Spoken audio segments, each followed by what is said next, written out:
പറയുന്നത് narcissistic personality disorder അഥവാ NPDയെ കുറിച്ചാണ്. പലർക്കും കേട്ട് പരിചയമുള്ള ഒരു വാക്കായിരിക്കും നാർസിസം. അതായത് അമിതമായിട്ടുള്ള ഒരു സെൽഫ് ലവ് കാരണം അവനവനോട് തന്നെ അമിതമായിട്ടുള്ള ഒരു ഇഷ്ടവും പ്രാധാന്യവും ഒക്കെ കൊടുക്കുകയും മറ്റുള്ളവരെ തീരെ വില കൽപ്പിക്കുകയും ചെയ്യാത്തൊരു കണ്ടീഷനായിരിക്കും ഇത്. സാധാരണ സ്ത്രീകളെക്കാൾ കൂടുതൽ പുരുഷന്മാരിലാണ് ഇത് കൂടുതലും കണ്ടുവരുന്നത്. സാധാരണ 12 ടൈപ്പ് ഓഫ് പേഴ്സണാലിറ്റി ഡിസോർഡേഴ്സ് ഉണ്ട്. അതിനൊരു 3 ക്ലസ്റ്റർ ആയിട്ട് ക്ലാസിഫൈ ചെയ്തിട്ടുണ്ട്. അതിൽ ക്ലസ്റ്റർ ബിയിൽ വരുന്ന ഒന്നാണ് നാർസിസ്റ്റിക് പേഴ്സണാലിറ്റി ഡിസോർഡർ. ഒരു NPD ഉള്ള വ്യക്തിയെ എങ്ങനെ തിരിച്ചറിയാം? അവരുടെ ചില സാധാരണയായി കാണപ്പെടുന്ന ചില സിംറ്റംസ് എന്തൊക്കെയാണെന്ന് നമുക്ക് നോക്കാം. നമ്പർ 1, അമിതമായിട്ടുള്ള ഒരു സെൽഫ് ലവ്. അതായത് അവനവനോട് തന്നെ ഒരു അമിതമായിട്ടുള്ള ഇഷ്ടം. ഞാനാണ് ഏറ്റവും വലുത്, അല്ലെങ്കിൽ ഞാനാണ് ഏറ്റവും പെർഫെക്റ്റ്, ഞാൻ എനിക്ക് എന്നുള്ളൊരു ഭാവമായിരിക്കും ഇവർക്ക്. Number 2, attention seeking. അതായത് ഒരു പ്രോഗ്രാമിലൊക്കെ സെന്റർ ഓഫ് അട്രാക്ഷൻ ഇവരായിരിക്കണം എന്നായിരിക്കും ഇവർ ആഗ്രഹിക്കുന്നത്. അതിനി മറ്റുള്ളവരുടെ പ്രോഗ്രാം ആയാലും ശരി, എല്ലാവരും ഇവരെ ശ്രദ്ധിക്കണം. നിങ്ങളുടെ ലൈഫിൽ ഒരു നാർസിസിസ്റ്റ് ഉണ്ടോ? ഉണ്ടെങ്കിൽ ഞാൻ ഈ പറയാൻ പോകുന്ന കാര്യം തീർച്ചയായിട്ടും നിങ്ങൾക്ക് റിലേറ്റ് ചെയ്യാനായിട്ട് സാധിക്കും. ഈ നാർസിസിസ്റ്റിക് വ്യക്തികളെ സംബന്ധിച്ചിടത്തോളം അവരുടെ കൂടെയുള്ള വ്യക്തികളുടെ ലൈഫിൽ ഇങ്ങനെ control ചെയ്തുകൊണ്ടേയിരിക്കും.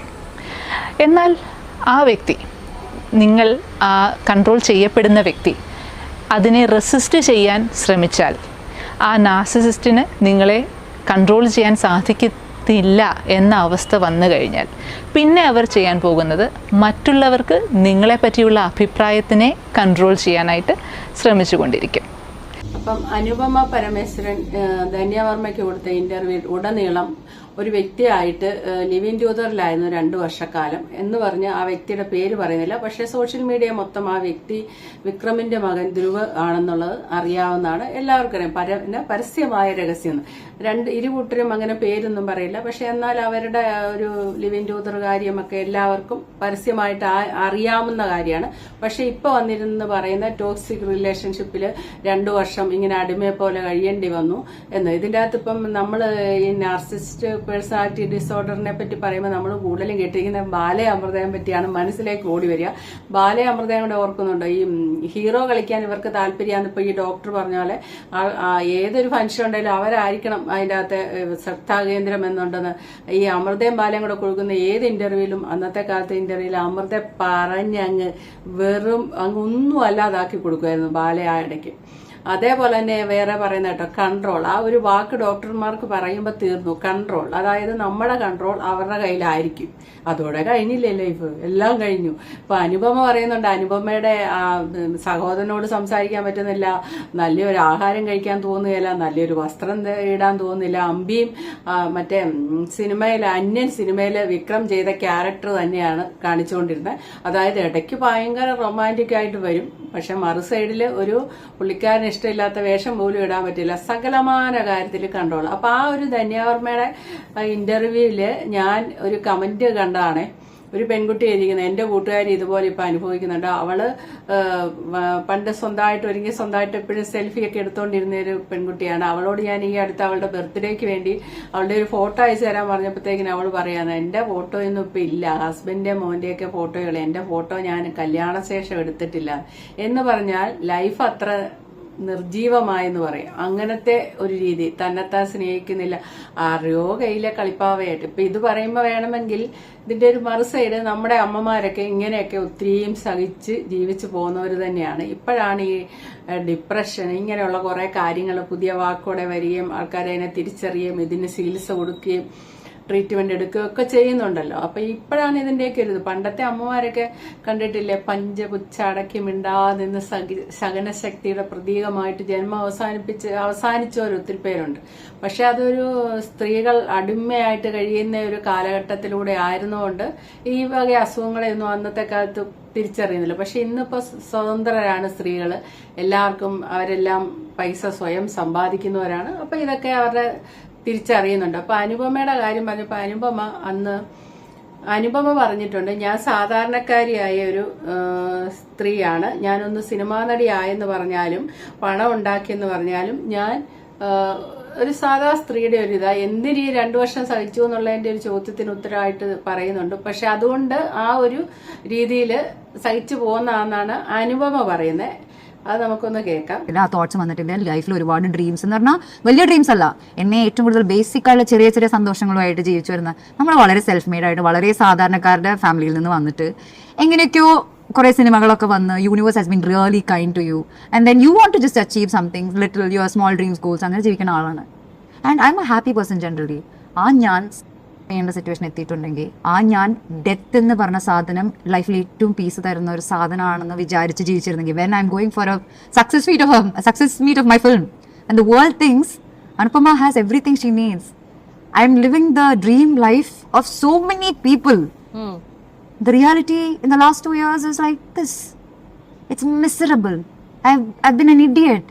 I've been unethical. I've been like stupid. And it's not a proud thing for me to come and say this. Yes.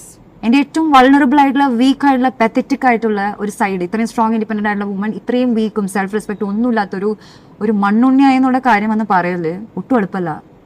So by saying this I want every woman, ഞാനിപ്പോ ഇരിക്കുന്നില്ലേ, എനിക്ക് ഇത്രയെങ്കിലും പവർ ഉണ്ടെന്ന് ആൾക്കാർ വിചാരിക്കുന്നുണ്ട്. ഒരു പവറും ഇല്ല, ഒന്നുമില്ല, ഒരു മാങ്ങാത്തോലും ഇല്ല.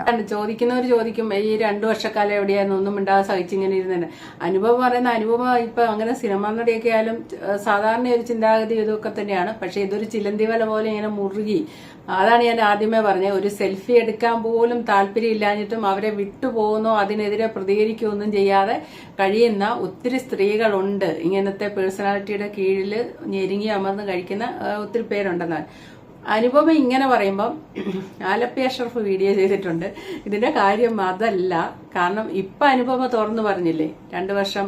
ഈ തുറന്നു പറഞ്ഞത് നേരത്തെ പറഞ്ഞാലും ഇപ്പൊ പറഞ്ഞാലും എപ്പോ പറഞ്ഞാലും അനുപമയ്ക്ക് ഇത് വിഷയം തന്നെയാണ്. കാരണം വിക്രമിന്റെ ഒക്കെ ഫാമിലി നേരെ കരുണാനിധി, നേരത്തെ മന്ത്രിസഭ കരുണാനിധിയൊക്കെ ആയിട്ട് കണക്ഷനാണ്. വിക്രമിന്റെ മകളെ കല്യാണം കഴിച്ചിരിക്കുന്നത് കരുണാനിധിയുടെ മകന്റെ മകനോ മറ്റോ. അത് ആലപ്പി അഷ്റഫ് പറയുന്ന കേൾക്കാം. വിക്രമിന്റെ അമ്മ ശൈലജ മലയാളിയാണ്. ശൈലജയും വിക്രമും തമ്മിലുള്ള വിവാഹവും പ്രണയ വിവാഹമായിരുന്നു. അവർക്ക് ധ്രുവ് കൂടാതെ ഒരു മകൾ കൂടിയുണ്ട്. മകൾ അക്ഷിതയെ വിവാഹം കഴിച്ചു കൊടുത്തിരിക്കുന്നത് കരുണാനിധിയുടെ മൂത്ത മകനായ മുത്തുവിന്റെ കൊച്ചുമകനെ കൊണ്ടാണ്. അതുവഴി ഈ കുടുംബത്തിനും വലിയ രാഷ്ട്രീയ സ്വാധീനമുണ്ടായി. ചില തമിഴ് ചാനലുകളിൽ ചിലർ പറയുന്നത് കേട്ടു, ഇത്രയും നാൾ ഈ 2 വർഷക്കാലം അനുപമ ഒന്നും തുറന്നു പറയാതിരുന്നതിന്റെ കാരണം അന്ന് ഭരണത്തിലിരുന്ന DMK-യെ ഭയന്നിട്ടാണെന്ന്. അന്ന് അങ്ങനെയുള്ള തുറന്നു പറച്ചിലുകൾ നടത്തിയിരുന്നുവെങ്കിൽ അനുപമയ്ക്ക് സിനിമയിൽ നിന്നു മാത്രമല്ല തമിഴ്നാട്ടിൽ നിന്ന് പോലും എന്നേക്കുമായി ഗുഡ് ബൈ പറയേണ്ടതായി വന്നേനെ. ഇതൊക്കെ തമിഴ് ചാനലുകളിൽ വന്ന വാർത്തകളാണ്. ഇതിലൊക്കെ എത്രത്തോളം സത്യമുണ്ടെന്നറിയില്ല. എന്തായാലും കൊള്ളാം, അനുപമ ഇപ്പോൾ മാതൃകാപരമായ തീരുമാനമെടുത്ത് സർവ്വധൈര്യവും സംഭരിച്ചുകൊണ്ട് പൊതുമധ്യത്തിൽ വന്ന് കാര്യങ്ങൾ തുറന്നു പറഞ്ഞിരിക്കുകയാണ്. ഇതിപ്പോ എനിക്ക് തോന്നുന്നില്ല അങ്ങനെ വിജയ് മുഖ്യമന്ത്രിയായി വന്ന ധൈര്യത്തിലാണ് അനുപമ ഇത് വിളിച്ചു പോകുന്നത്. കാരണം ഇത് ഓൾറെഡി വിളിച്ചു കൂവിയാൽ എന്താണേലും അവരുടെ മന്ത്രിസഭയൊന്നും അല്ലെന്ന് പറഞ്ഞാലും വിക്രം ആരാണ്. അപ്പൊ ആ സിനിമാ ലോകത്തുനിന്ന് വേണമെങ്കിൽ തുടച്ചു നീക്കാനൊക്കെ സാധിക്കും. പക്ഷെ പുള്ളിക്കാരത്തി ഇപ്പൊ ആ ഒരു റിലേഷൻഷിപ്പിൽ നിന്ന് പുറത്തു വന്നു. കാരണം ഇതിനു മുന്നേ ഒരു വാർത്ത നമ്മൾ കേട്ടു, ഗോസിപ്പാണ് കേട്ടത്. ഏതോ ചടങ്ങി വെച്ച് ചെരുപ്പ് ഊരി അടിച്ചു പുള്ളിക്കാരി, ധ്രുവിന്റെ കാരണത്ത് ചെരുപ്പ് ഊരി അടിച്ചെന്നൊക്കെ നമ്മൾ കേട്ടിട്ടുണ്ട്. ആ തമിഴ് പത്രങ്ങളിലൊക്കെ വന്നു. അപ്പൊ അത്രയും ഭയപ്പെട്ടെന്ന് ആ രീതിയിൽ ഭയപ്പെട്ടിട്ടുണ്ടെന്ന് തോന്നുന്നില്ല. അതല്ല, സാധാരണ സ്ത്രീകള് പൊതുവെ കൂടുതൽ പേരും ഇങ്ങനെയുള്ള പേഴ്സണാലിറ്റിക്ക് അടിമപ്പെട്ടൊക്കെ കിടക്കും. പിന്നെ ഒരു ദിവസം അമൃത സുരേഷൊക്കെ പുറത്തിയാടിയ പോലെ ചാടും.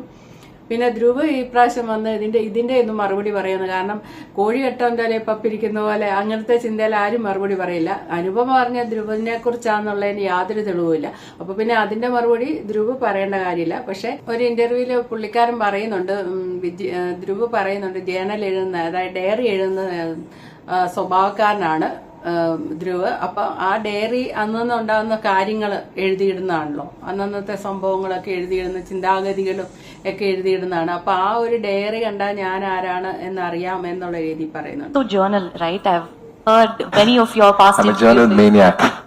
I love to journal. I write, I draw, I doodle. I write.